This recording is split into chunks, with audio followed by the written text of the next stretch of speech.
क्या विरूपाक्ष ऐसा radar stealth aircrafts को भी 200 किलोमीटर की दूरी से डिटेक्ट करने में सक्षम होने वाला है? क्या भारत का पहला प्राइवेट मेल यूएवी तैयार हो चुका है? और क्या इंडोनेशिया के नए एयरक्राफ्ट कैरियर से भारत को इंडियन ओशन रीजन में एक नई प्रॉब्लम का सामना करना पड़ने वाला है? आज की वीडियो में हम ऐसे ही कुछ इंटरेस्टिंग अपडेट्स के बारे में बात करने वाले हैं। नमस्कार दोस्तों, मेरा नाम है अंशुमन नायक और आप सभी का बहुत बहुत स्वागत है इंडियन डिफेंस न्यूज के डिफेंस टॉक सीरीज में। तो चलिए देर न करते हुए आज की वीडियो शुरू करते हैं।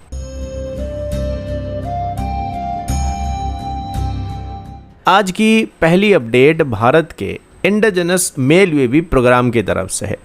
मीडिया रिपोर्ट्स के मुताबिक टाटा एडवांस सिस्टम लिमिटेड यानी TASL की तरफ से अभी अपने medium altitude long endurance UAV का फाइनल फ्लाइट टेस्टिंग को कंप्लीट कर दिया गया है। अब सबसे बड़ा सवाल ये कि क्या ये यूएवी अभी भारत के 87 मेल यूएवी टेंडर में शॉर्टलिस्ट होकर प्रोडक्शन ऑर्डर तक पहुंच पाएगा या फिर इसको भी किसी न किसी बहाने से इग्नोर कर दिया जाएगा। अब टाटा एडवांस सिस्टम लिमिटेड का यूएवी एक कंप्लीटली क्लीन से डिजाइन के वजह कन्वर्टेड मैन एयरक्राफ्ट आर्किटेक्चर पर बेस्ड होने वाला है, जिसमें German origin Grove G180 aircraft को बेस करके या उसके एयरफ्रेम को बेस करके इसको डेवलप किया गया है। इस अप्रोच का सबसे बड़ा फायदा यह है कि एयरक्राफ्ट की एरोडायनेमिक्स और स्ट्रक्चरल डिजाइन को पहले से एक वैलिडेटेड प्लेटफॉर्म से वहां पे डिराइव किया गया है, जबकि इसके सेंसर्स, सेटकॉम लिंक्स और मिशन सिस्टम को अनमेन्ड आईएसआर ऑपरेशन के लिए डिजाइन किया गया है और बाद में इसमें इंटीग्रेट कर दिया गया है। अब भारत का 87 मेल यूएवी प्रोग्राम काफी डिमांडिंग होने वाला है। इसमें यूएवीज को 30 घंटे से ज्यादा एंड्योरेंस, 35,000 फीट से ज्यादा ऊपर की सर्विस सीलिंग और लगभग 60% से ज्यादा इंडिजिनस कंटेंट को अचीव करना पड़ेगा। यानी रिक्वायरमेंट सिर्फ एक ड्रोन डेवलप करने की नहीं है, बल्कि लॉन्ग एंड्योरेंस सर्वेलेंस प्लेटफॉर्म को लार्ज स्केल प्रोडक्शन में लाने की कोशिश होने वाली है। इस कंपटीशन में टाटा एडवांस सिस्टम लिमिटेड के सामने HAL, Adani defence, Larsen Toubro, solar defence and aerospace और राफे एम्फीबियर जैसे डोमेस्टिक प्लेयर भी सामने आने वाले हैं। सबसे इंटरेस्टिंग बात यह है कि इसमें सिर्फ एक L1 बिडर को सिलेक्ट नहीं किया जाएगा, बल्कि इसमें L1 और L2 दो बिडर को सिलेक्ट किया जाएगा। यानी अंत में सबसे कम बिड करने वाले दो कंपनियों को ऑर्डर दिया जाएगा, जिसमें L1 बिडर को 64% और L2 बिडर को 36% का ऑर्डर दिया जाएगा। कुल मिलाकर अभी फ्लाइट टेस्टिंग कंप्लीट करना टाटा एडवांस सिस्टम लिमिटेड के लिए एक मेजर एडवांटेज होने वाला है, क्योंकि इस रेस में अभी वो सबसे आगे चल रहे हैं। अगला अपडेट इंडियन एयरफोर्स के सुपर सुकोई अपग्रेड प्रोग्राम की तरफ से है। अस्त्र माइक्रोवेव प्रोडक्ट की तरफ से अभी कहा जा रहा है कि DRDO के साथ जॉइंटली डेवलप किया जा रहा विरूपाक्ष ऐसा रडार का एक्टिव एंटीना एरे यूनिट का काम अगले कुछ ही महीनों में कंप्लीट होने वाला है। कंपनी को यह भी उम्मीद है कि यह पूरा रडार जो है वो ईयर एंड तक कंप्लीट कर दिया जाएगा।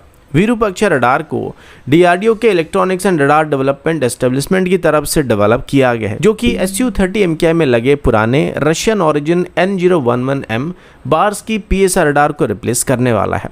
ये सुपर सुकोई प्रोग्राम का एक सबसे जरूरी कंपोनेंट होने वाला है, जिसके थ्रू Su-30 MKI को 4.5 जनरेशन स्टैंडर्ड तक अपग्रेड किया जाएगा।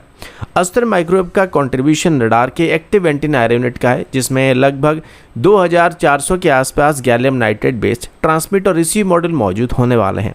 अब गैलियम नाइट्रेट टेक्नोलॉजी पुराने gallium arsenide based ASR radar के मुकाबले काफ़ी हायर पावर आउटपुट, बेहतर थर्मल एफिशिएंसी और इलेक्ट्रॉनिक जैमिंग के खिलाफ बेहतर रेजिस्टेंस को प्रोवाइड करने वाले हैं। अब विरूपाक्ष रडार की सबसे खास बात यह कि ये कन्वेंशनल फाइटर साइज टारगेट को 300 से 400 किलोमीटर की दूरी से डिटेक्ट कर सकेगा और लो ऑब्जर्वेबल टारगेट को भी यह रडार लगभग 200 किलोमीटर से भी ज़्यादा दूरी से डिटेक्ट करने की बात कंपनी की तरफ से क्लेम किया जा रहा है। अगर ये परफॉर्मेंस अचीव हो पाता है तो Su-30 MKI की सिचुएशनल अवेयरनेस और लॉन्ग रेंज एंगेजमेंट कैपेबिलिटी में हमें एक सिग्निफिकेंट इंप्रूवमेंट देखने को मिलने वाला है और इससे हम आसानी से दुश्मन की 5th जनरेशन फाइटर को भी एंगेज करने में सक्षम होने वाला है, क्योंकि अगर इसको फ्यूचर में अस्त्र मार्क 2 और अस्त्र मार्क 3 जैसे मिसाइल के साथ इक्विप किया जाएगा तो ये आराम से 200 किलोमीटर की दूरी से J-20 जैसे फाइटर जेट के ऊपर मिसाइल को फायर करने में सक्षम हो जाएगा और आगे चल के भारत की एंटी-सेल ग्रेड का एक पावरफुल वेपन भी बन जाएगा।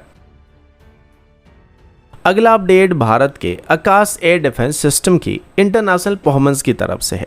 आप सबको शायद पता होगा कि भारत की तरफ से पहले से ही आर्मेनिया को आकाश वाने सिस्टम को एक्सपोर्ट किया जा चुका है और अभी अर्मेनियन आर्मी पर्सनल की तरफ से इन सिस्टम की मोबिलिटी, ऑटोमेटेड रडार आर्किटेक्चर और मल्टीपल एरियल टारगेट को साइमल्टेनियसली एंगेज करने की कैपेबिलिटी को लेकर काफ़ी बेहतर रिव्यू दिया है।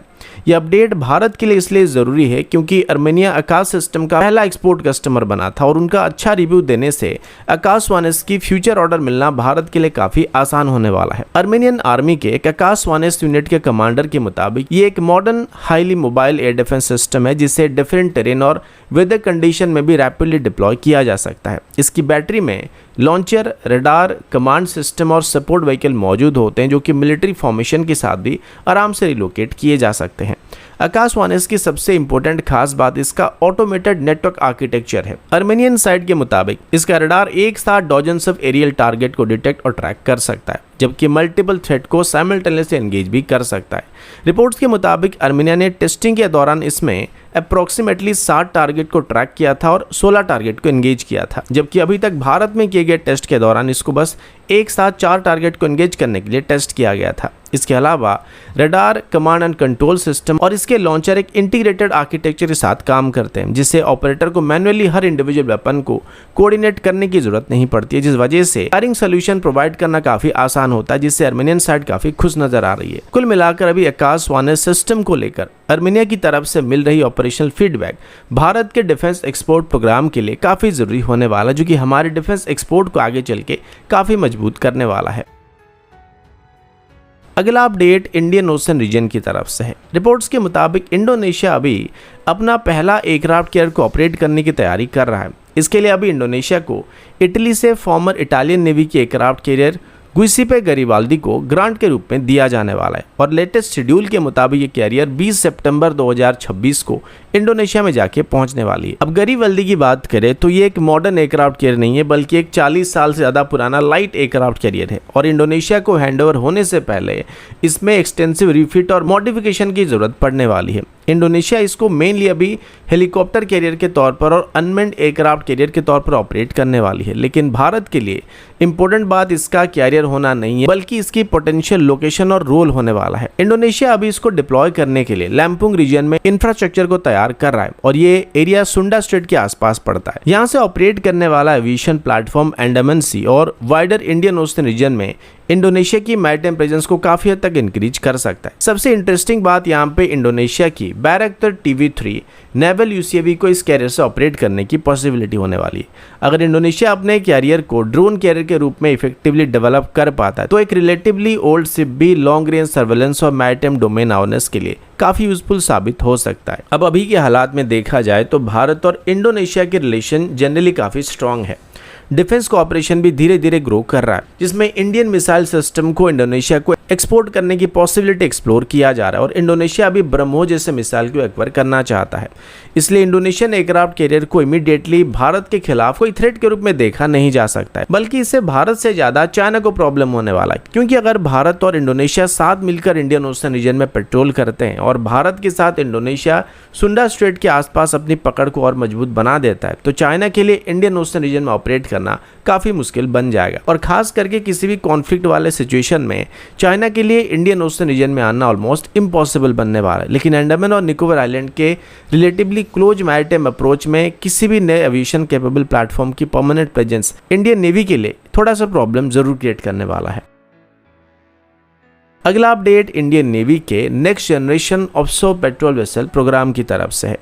नेवी के लिए बनाए जा रहे 11 next generation offshore patrol vessel में से तीसरा वॉरशिप को अभी garden ship builder and engineering की तरफ से यानी GRSC कोलकाता में लॉन्च करने की तैयारी किया जा रहा है। ये GRSC के द्वारा लॉन्च किया जा रहा second next generation offshore patrol vessel होने वाला है, जबकि पहला वेसल INS संघमित्रा को 20 मई को लॉन्च किया जा चुका है। इस प्रोग्राम में GRSC और गोवा शिपयार्ड लिमिटेड दोनों काम कर रहे हैं और गोवा शिपयार्ड लिमिटेड ने भी मार्च 2026 में अपना पहला next generation offshore patrol vessel साची को लॉन्च किया गया था।